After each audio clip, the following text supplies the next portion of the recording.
गया जिले का रहने वाला 20 साल का ऋषभ, उसके पास इंस्टाग्राम पर एक लड़की का मैसेज आता है। ऋषभ उस लड़की को रिप्लाई देता है और इसके बाद दोनों में बातचीत होने लगती है।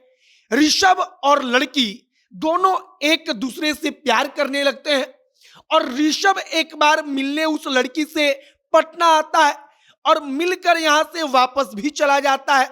लड़की उसको विश्वास दिलाने के लिए रोज वीडियो कॉल करती थी, बातचीत करती थी और इसके बाद लड़की ने फिर से कहा कि तुम पटना मिलने आओ, हमको तुमसे मिलना है।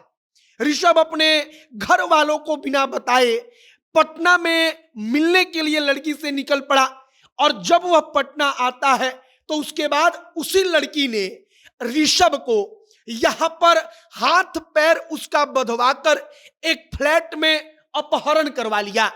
इसके बाद ऋषभ के परिजनों को कॉल जाता है और कहा जाता है कि 50 लाख रुपया का इंतजाम कीजिए और 50 लाख रुपया देंगे तब आपके बेटे को हम वापस कर देंगे।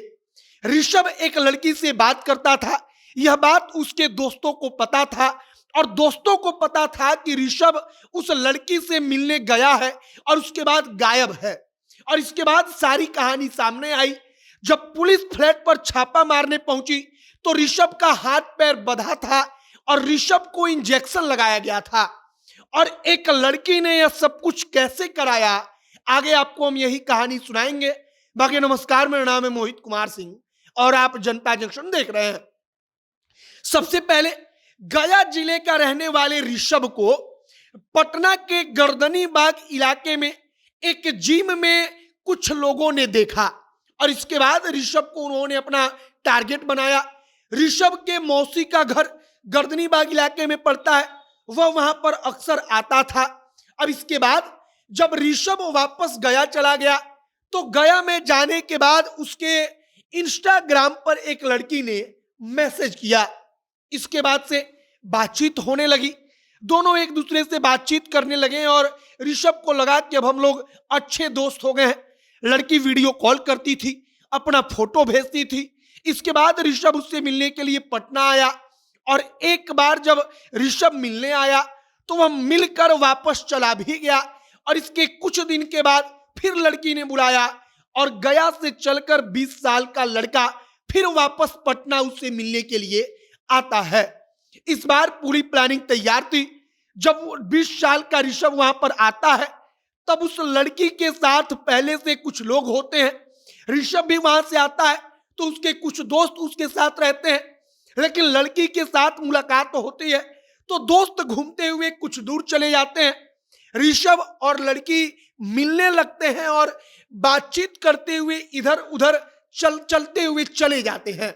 इसके बाद ऋषभ कहानी बताता है कि अचानक कोई पीछे से आता है, उसने मेरे मुंह पर गमछा फेंका और इसके बाद मारकर मेरा मोबाइल छीन लिया गया और इसके बाद जब मेरा आंख खुला तो हम एक फ्लैट के अंदर बंद थे। इसके बाद ऋषभ कहता है कि हमने भागने की कोशिश की तो इन लोगों ने मारा। लड़की के साथ और 3-4 लड़के थे। इसके बाद धीरे धीरे परिजनों के पास जब फोन गया तो उनकी चिंता बढ़ी और परिजनों ने जब पता लगाया तो ऋषभ के दोस्तों ने बताया कि वह एक लड़की से मिलने आया था। इसके बाद पुलिस में कंप्लेन की गई। पुलिस वाले ऋषभ के मोबाइल की लोकेशन को ट्रेस करते हैं। आखिरी लोकेशन जो होता है उसके आधार पर पुलिस छानबीन करती है और फिर एक फ्लैट के अंदर जाकर छापा मारती है।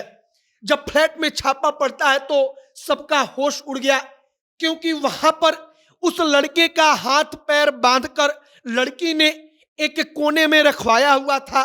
उसके साथ 3 लड़के भी थे। तीनों लड़के भागने लगे तो पुलिस ने उनको पकड़ लिया, लड़की भी पकड़ ली गई और इसके बाद सारी कहानी निकलकर सामने आई कि कैसे लड़की ने सिर्फ 50 लाख रुपया की फिरौती लेने के लिए एक लड़के को टारगेट बनाकर उसको फंसाया, उसको विश्वास दिलाया कि वह उससे प्यार करती है और उसी प्यार के चक्कर में 20 साल का वह लड़का गया से चलकर पटना आता है और पटना में जब वह आता है तब उसका यहाँ पर अपहरण कर लिया जाता है। फिलहाल पूरी कहानी अब सबके सामने आ गई है।